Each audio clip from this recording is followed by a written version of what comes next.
this video we're going to be applying the exponential function, so there's really only two types of problems that you're going to be using exponential functions. So that's going to be growth and decay.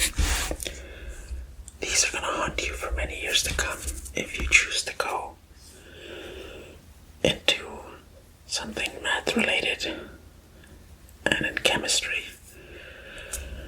Just brought up a bunch of memories, so we're going to say that in the year 1996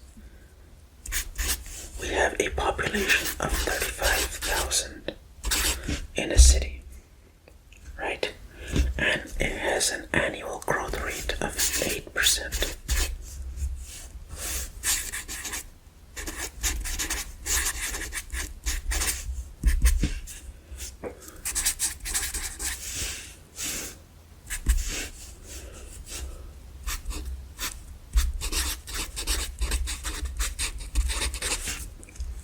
And now my question is, how long at this growth rate will it take for this population to double? So what we're going to do is use a formula, and our formula is going to be let's see.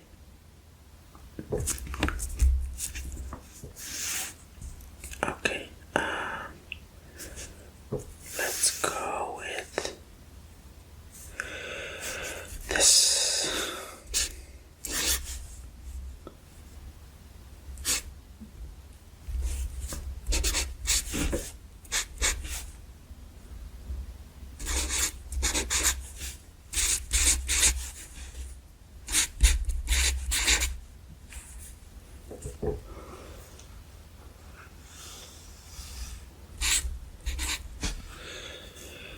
So, this is basically what you need to understand.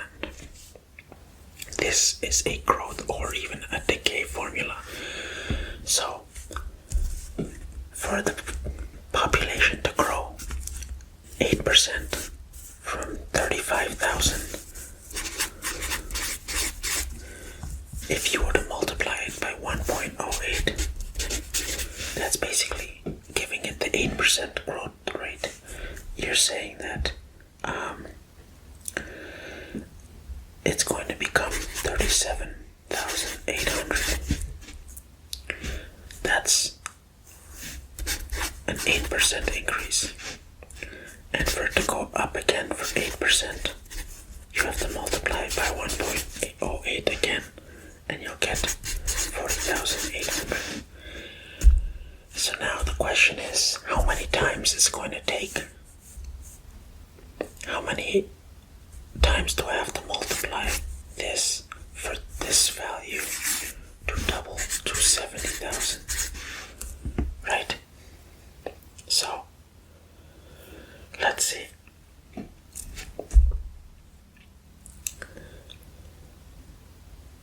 That's why in this formula we have n. That's the number of times we have to multiply this 0.18, which in fact means years in this problem, because we start in 1996 and then every year we multiply by 8%.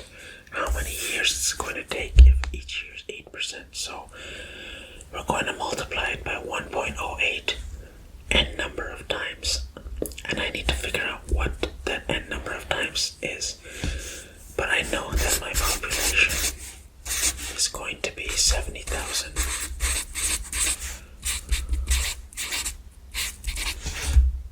I need that. So in this problem, if you were to continue doing it, then you would have basically 69,965 as a solution when you have n equals 9. So if you plug 9 in there, you would end up with that. Or you could solve for n using algebra, and that would just be 2 equals 1.08 n.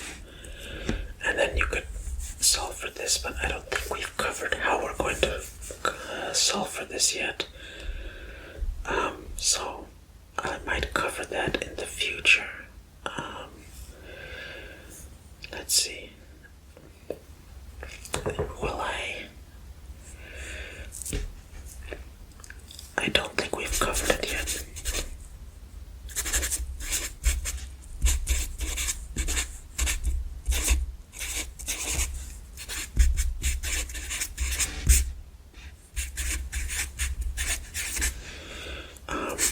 Yeah, I don't think we've done this, but we'll take it one step at a time. But that's just an intro to this. So 9 years means by 2005, the population will double. Just to give closure there. So now we're gonna look at a decay problem. We looked at growth. Let's look at decay. So say we have. Let me use a different one.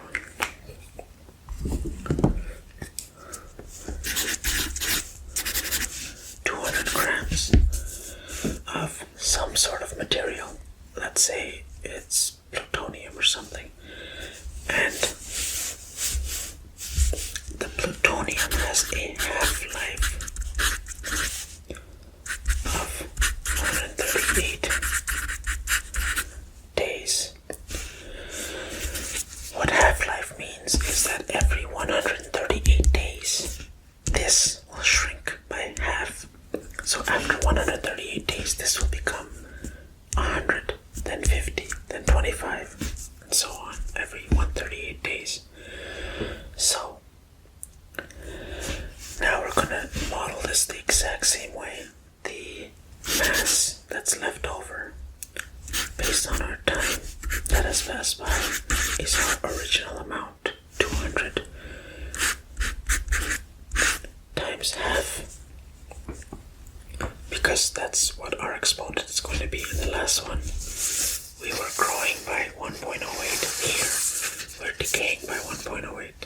So 200 times 1 over 2 is 100 times 1 over 2 is 50. So how many times we're going to multiply this is going to be raised to the power of how many half-lives we're going to go through. So, but in this case, we're going to have this. So, one thing to understand is T is days. So, the question is, after 5 years, how much is going to be left over? So first what we need to do is say that, okay, in 5 years, 365 times 5, 1825. 1825 goes into our number of days. Why is that divided by 138? I'll tell you why. Because every 138 days, we're going to divide this. Sorry, every 138 days, we're going to multiply it into there. So, out of 1825 days, we're going to divide it by 138, and that'll give me how many times in this span of 5 years I'm going to have half-lives. How many times is this going to reduce by half? So, you plug that in, 1825 over 138.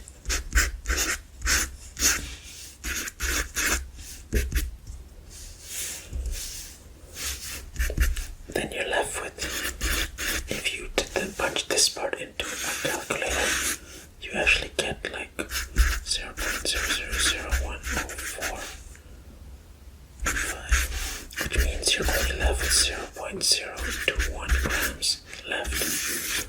After 5 years, you started off with 200 grams, and now you're only left with 21.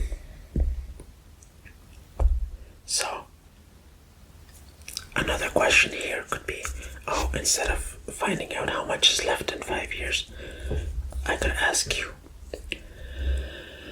how long would it take for this 200 grams to become 110 grams? It's simple. Just plug in 110